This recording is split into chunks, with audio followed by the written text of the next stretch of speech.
भगवान के विराट रूप का वर्णन करते हुए सुखदेव जी ने कहा, ये 14 भुवन, अतल बितल सुतल तलातल रसातल महातल पाताल, ऊपर के 7 लोक भू भुवः स्वः मह जन तप सत्य, ये 14 भुवन परमात्मा में ही प्रतिष्ठित है। ये विराट जो दिख रहा है संसार, ये सृष्टि, ये भगवान ही है। पहले यही उपदेश किया। पहली दृष्टि यही होनी चाहिए कि हम सारे संसार को भगवान के रूप में देखें। बोले महाराज देखेंगे तो कहीं पत्थर दिखाई पड़ेगा, कहीं पानी दिखाई पड़ेगा, कहीं नदी दिखाई पड़ेगी, कहीं पहाड़ दिखेगा, सूरज चंद्रमा दिखेगा, तारा दिखेंगे। कैसे हम समझें कि ये भगवान? तो सुखदेव जी कहते हैं ये चिंतन करो। क्या चिंतन करना है? बोले पाताल में तस्य ही पाद मूलम,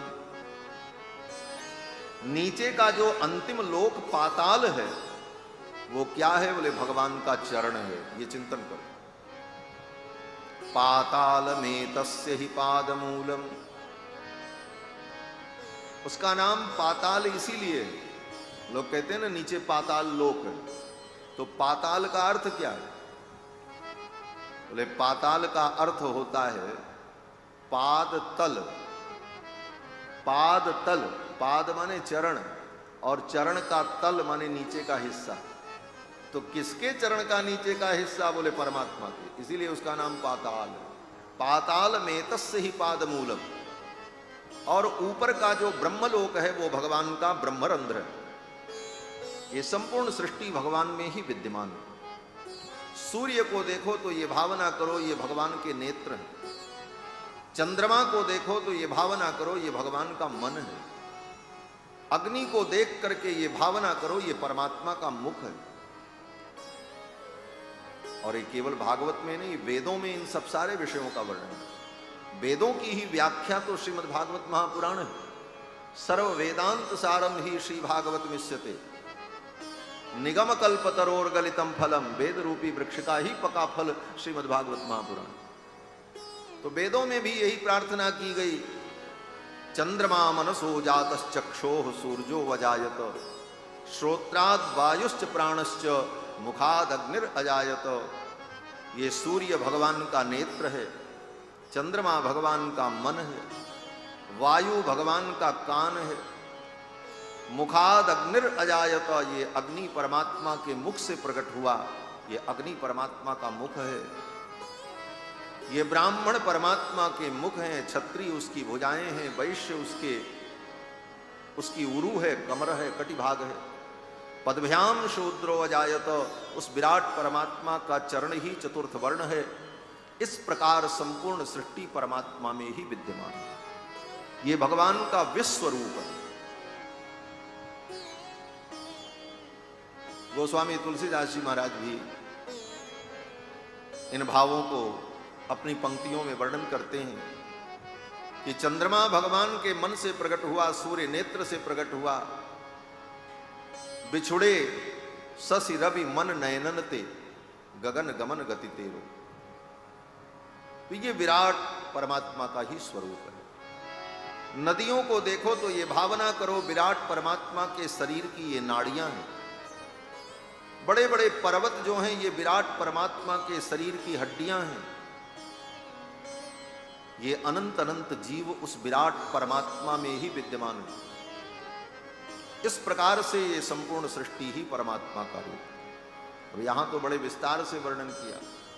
भगवान की जो मुस्कुराहट है वही माया है, भगवान का जो अधर है वही लोभ है, भगवान का वक्षस्थल जो है वही धर्म है, भगवान की जो पीठ है वही अधर्म है। इस प्रकार धर्म अधर्म, पाप पुण्य, सत्य असत्य सब कुछ भगवान में ही प्रतिष्ठित है। यही भगवान का विराट रूप है, ये विश्व रूप है।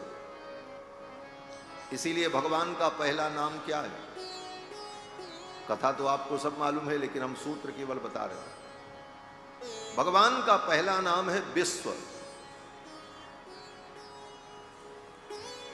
विष्णु सहस्त्र नाम में भीष्म पितामह ने जब भगवान के 1000 नाम का उच्चारण किया तो सबसे पहला नाम भगवान का क्या लिया? विश्व। विश्वम विष्णुर्वषट्कारो भूत भव्य भवत प्रभु। विश्वम विष्णुर्वषट्कारो, ये विश्व ही भगवान है।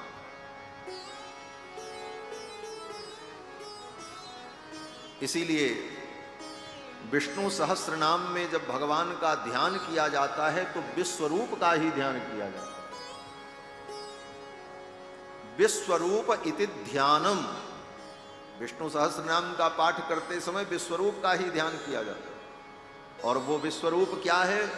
बोले भूपादौ यस्य नाभिर्वियद सुर नीलश्चंद्र सूर्यौ च नेत्रे कर्णावासा शिरोद्यो मुखमपि दहनो यस्य वास्तेयमब्धिः अंतस्थं यस्य विश्वं सुरनरखगो भोगि गंधर्वदैत्यैः चित्रं रम रम्यते तं त्रिभुवन वपुषं विष्णुमीशं नमामि।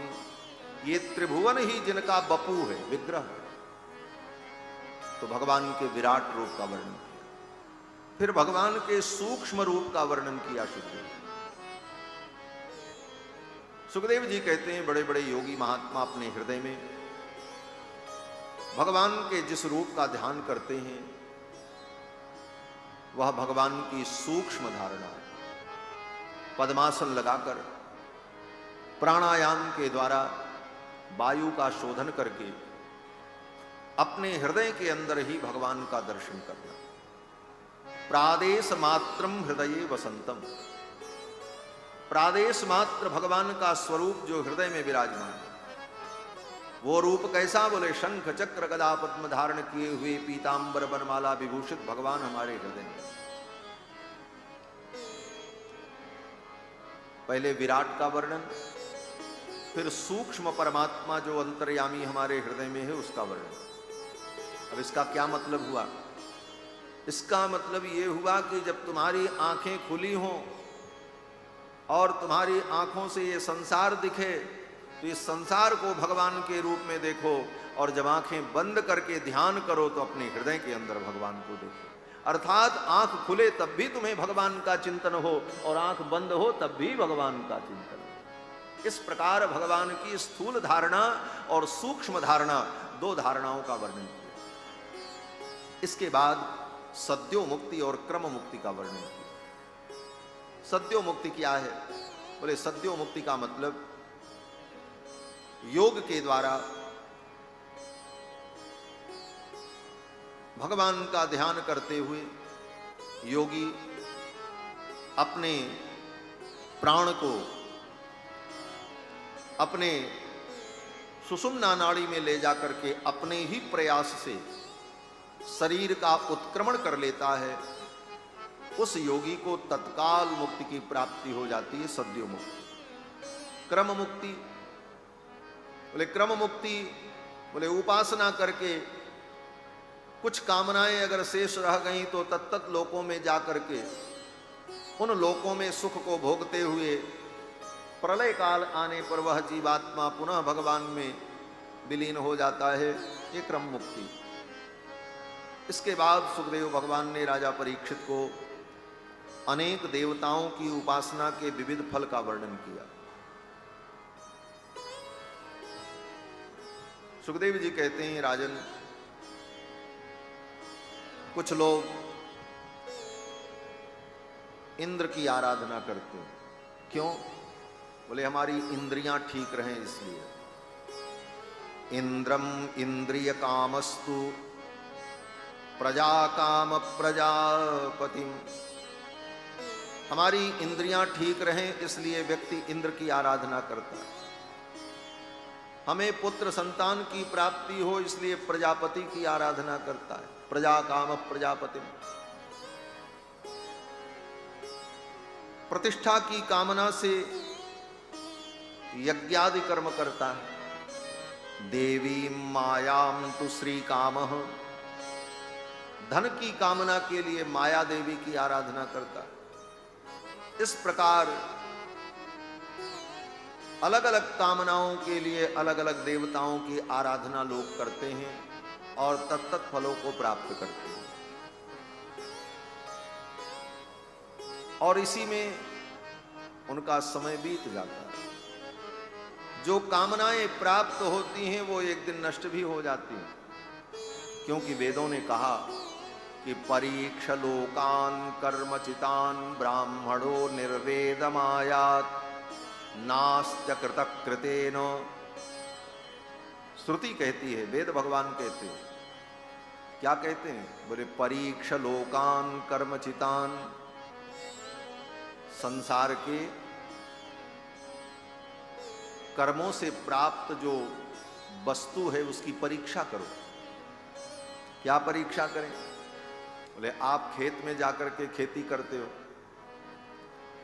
बड़ा परिश्रम किया, खेत जोता, बीज डाला, पानी डाला, खाद डाला, समय समय पर उसकी सुरक्षा करते रहे, और समय आने पर जब वो पका तो उसे काट करके लाए और उसे आपने अपने घर में रखा और उसे खाया। इतना कर्म करने के बाद जो फल मिला, जो अन्न मिला, क्या सदा के लिए मिला? प्रश्न ये, सदा के लिए नहीं मिला। ज्यादा से ज्यादा 6 महीने साल भर खाओगे, उसके बाद खत्म हो जाए, फिर खेती करनी पड़ेगी। इसका मतलब वेद भगवान कहते हैं विचार करो, परीक्ष लोकान कर्मचितान, कर्म से जो कुछ प्राप्त होता है वो एक दिन नष्ट हो जाता है, अस्थाई नहीं होता। फिर कर्म करना पड़ता है, फिर उसे पाना पड़ता है, फिर भोगो, फिर समाप्त हो जाए, फिर कर्म करो। तो जैसे संसार में देखा जाता है, कर्म से प्राप्त की गई चीजें विनष्ट हो जाती हैं और फिर उनका संग्रह करना पड़ता है। उसी प्रकार बड़े बड़े यज्ञ यागादि कर्मों को करने पर जो स्वर्गादि लोक मिलता है वो लोक भी नष्ट होता है। कर्मचितान परीक्ष लोकान कर्मचितान ब्राह्मणों निर्वेदमायात। बुद्धिमान व्यक्ति को इससे मुक्त हो जाना चाहिए, निर्वेद हो जाओ। निर्वेद का मतलब ये आसक्ति टूट जाए, कर्म से हम जो कुछ प्राप्त करेंगे वो सब कुछ एक दिन नष्ट हो जाएगा। तो वो अविनाशी परमात्मा, बोले वो कर्म से मिलेगा ही नहीं। नास्त्य कृतक कृतेन,